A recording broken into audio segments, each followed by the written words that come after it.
I started to worry, wondering if a thief was in our house. I frowned at the sight of men's and women's shoes by the entrance. Our house should be empty since neither my husband nor I were supposed to be home.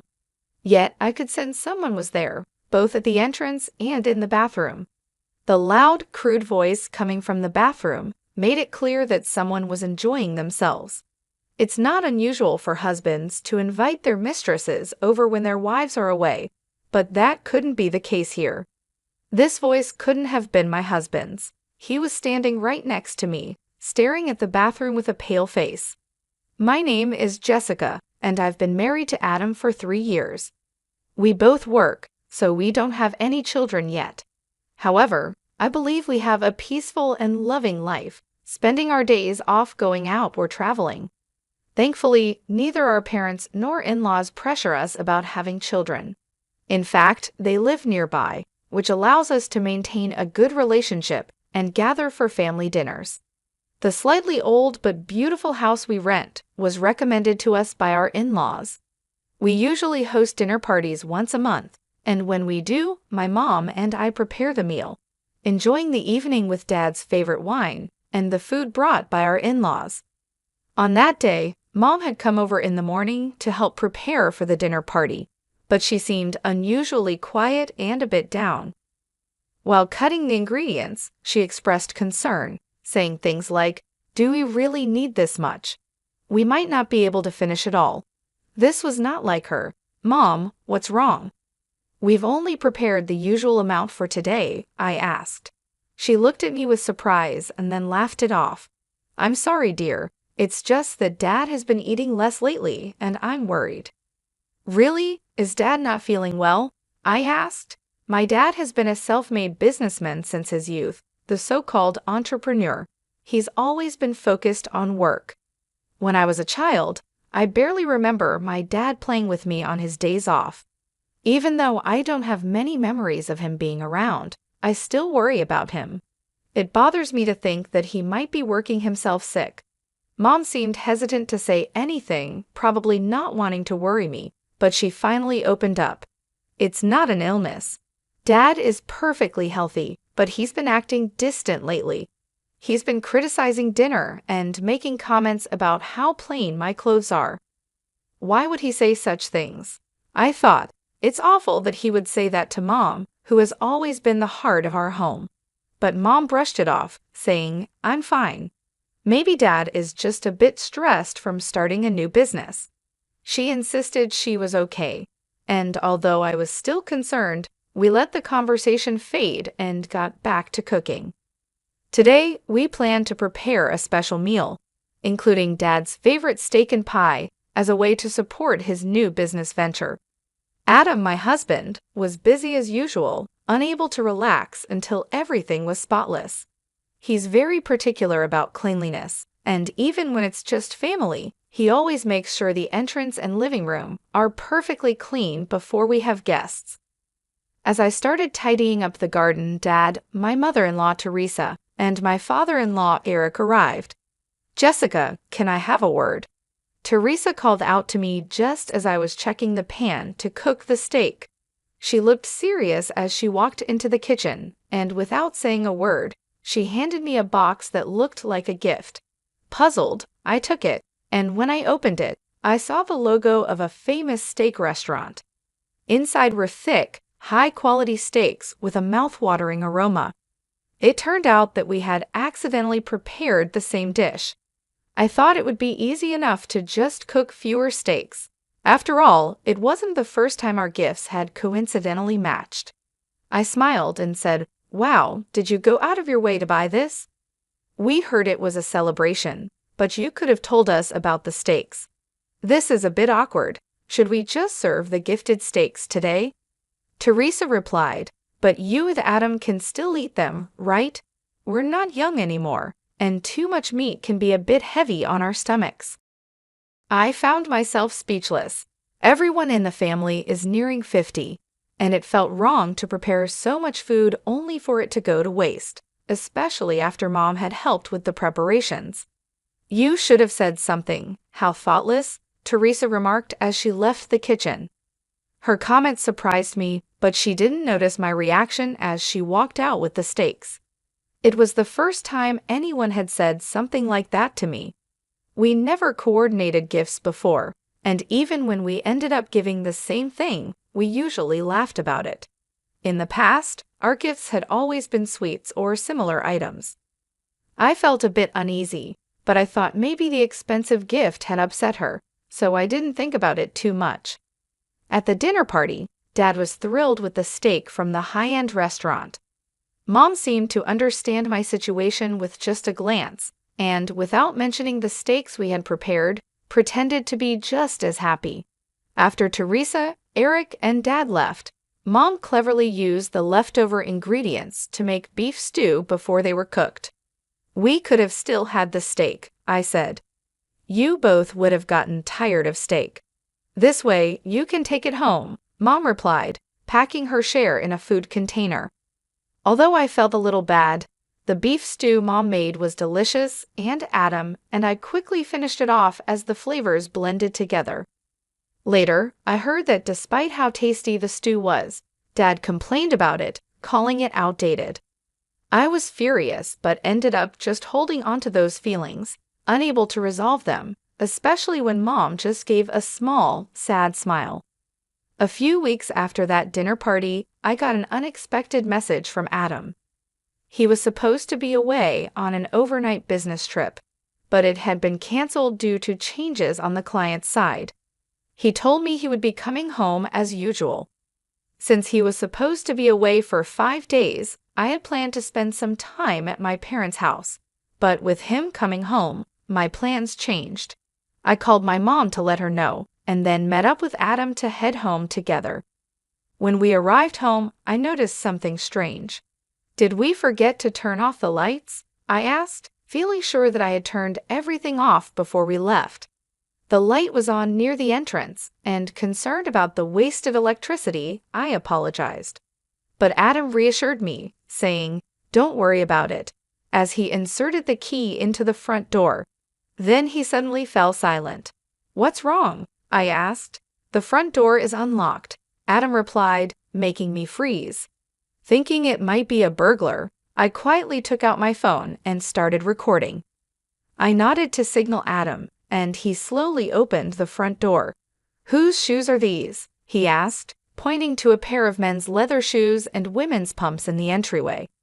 It was clear these shoes didn't belong to us.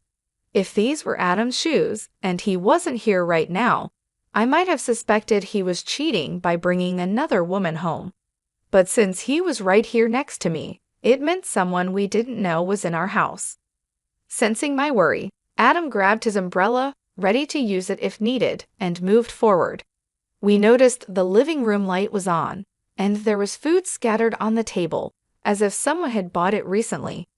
This didn't seem like something a burglar would do, I thought. Then I heard a voice getting closer, and it became clear the sound was coming from the bathroom. Whoever was speaking was inside the bathroom. The voice was rough and unsettling, and I could see why Adam was so creeped out. It was disturbing to think that someone was using our home without us knowing. Curious and worried about who could be doing this, I slowly opened the bathroom door and immediately saw some clothes thrown around. "Ah!" I gasped, unable to hold back the sound. The clothes were unmistakably my dad's. His large jacket, neatly hung on a hanger, was the one he had worn at the dinner party just the other day. The shirt and pants, carelessly discarded, were all too familiar. Mom had left just a few hours ago, so there was no way she could be here. It looked like Dad had brought another woman into my home for an affair. The realization made me frown as I looked up at Adam, wondering how I could explain this to him. He was staring, pale-faced, at a necklace resting on top of the washing machine. I recognized the necklace and the earrings beside it. They belonged to my mom. "This can't be Mom." Adam's words confirmed it. The people using our home for their affair were my dad and Teresa. I pulled Adam, who seemed ready to burst in on them, back to the living room. Moving away from the echoing voices seemed to help him calm down a bit. "Shouldn't we call your mom and my dad?" Adam suggested, though he seemed unsure. The thought of bringing Mom and Eric here now felt like it would lead to a crisis for both families, but I couldn't just ignore what was happening. The vulgar noises were still coming from the bathroom, suggesting they wouldn't come out anytime soon.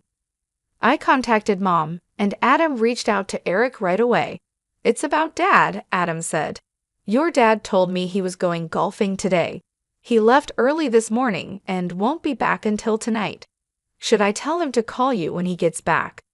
"It seems that Dad is at home with Teresa," I said, unable to mention what was actually happening in the bathroom. But that was enough for Mom to understand the seriousness of the situation.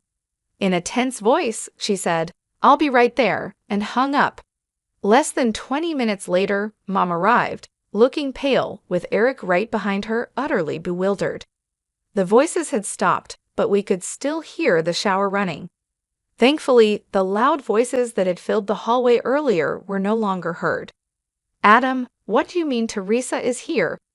"I told you, Mom went on a day trip with friends and won't be back until tonight," Eric asked, full of questions.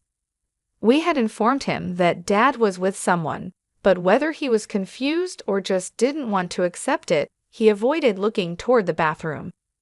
Feeling sorry for Eric, Adam signaled to me, and I started recording on my phone again. Adam made no effort to hide his approach as he stormed into the bathroom. "Hey, what the heck are you doing in our house?" Adam shouted as he pushed the room door open, making a dull sound. Screams from Dad and Teresa were followed by loud arguing between Dad and Adam. Adam, now standing in the doorway, grumbled in disgust. I grabbed a bath towel and tossed it into the bathroom, desperately wanting to avoid seeing them naked. I really didn't want to see that. Behind me, Mom, no longer able to hold back, pushed past me and stormed into the bathroom. She shoved Adam and Teresa aside and, with a voice I'd never heard from her before, dragged Dad out of the room. Eric, finally mustering his courage, followed Mom into the bathroom and pulled Teresa out. Both of them hurriedly dressed in their scattered clothes, and within minutes, they were sitting in the hallway with their hair still damp. All of us, including me, were panting heavily, our shoulders rising and falling with each breath. Mom broke the silence with a thin voice. "Why?" Her question was the start of Dad and Teresa's explanations. It all began with Teresa developing a crush on Dad. And since Dad is a company president, he has connections with some flashy industries. He pays much more attention to his appearance than most men his age. And even I have to admit he looks stylish and sophisticated. Teresa reportedly fell for Dad the moment they met, captivated by his demeanor. Their relationship started to grow during the family gatherings we organized for Adam's and my wedding. Teresa, trying to show herself as a good person, eagerly took charge of planning the dinner parties, gradually getting closer to Dad. At one of these dinner parties, she finally worked up the courage to confess her feelings. Adam, looking sick to his stomach, glared at Teresa, but Dad was also part of the problem. He was drawn to Teresa, who dressed in bold makeup and flashy clothes, exuding a feminine allure, in contrast to Mom, who quietly took care of the home. But both Dad and Teresa had their own families. Mom often worked at the same company as Dad, and on Dad's days off, Eric usually had a similar schedule, so they needed a place to meet in secret. Surprisingly, they chose our home. Adam and I have a hobby of taking short trips and staying at nearby hotels during long weekends, which inadvertently gave them the opportunity. Teresa would say, "It's not safe to leave the house empty for too long, so I'll check on it," as a way to confirm our absence. Then she would contact Dad. Since we were neighbors and often shared our plans without suspicion, our house became their secret meeting place. We never gave them a spare key, thinking it was impossible for them to enter, but it seems they secretly took a key during one of the dinner parties and made a copy. They were careful to leave no trace of their presence in our house. They brought their own food, took all the trash with them, collected any hair from the drain after using the bathroom, and wiped down any moisture before leaving. This time, Dad contacted Teresa after hearing that I was going back to my parents' house because of Adam's business trip. I had only informed Mom about the change in plans, leading to this unexpected encounter. If we hadn't discovered it now, who knows how long we would have been deceived. Naturally, both Dad and Teresa were served with divorce papers by their spouses. They faced claims for compensation during the divorce proceedings and were disowned by Adam and me.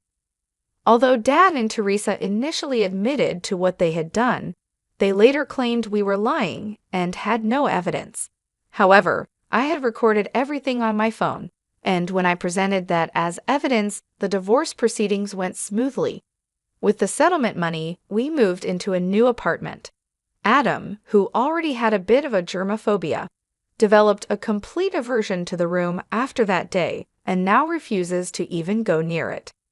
I also found it too painful to keep living in a house that had been used for their affair, so I fully agreed to move. Now Mom, who has lost all love for Dad, lives with us after the divorce was finalized. Teresa, on the other hand, seemed quite pleased with herself. She became openly defiant, maybe influenced by Dad, and accepted the divorce settlement and compensation without much resistance. She moved in with Dad right after the divorce, and they got married, finally getting what they wanted being together. It seemed like everything was going perfectly for them, with Teresa becoming the wife of a company president and looking forward to a great life ahead.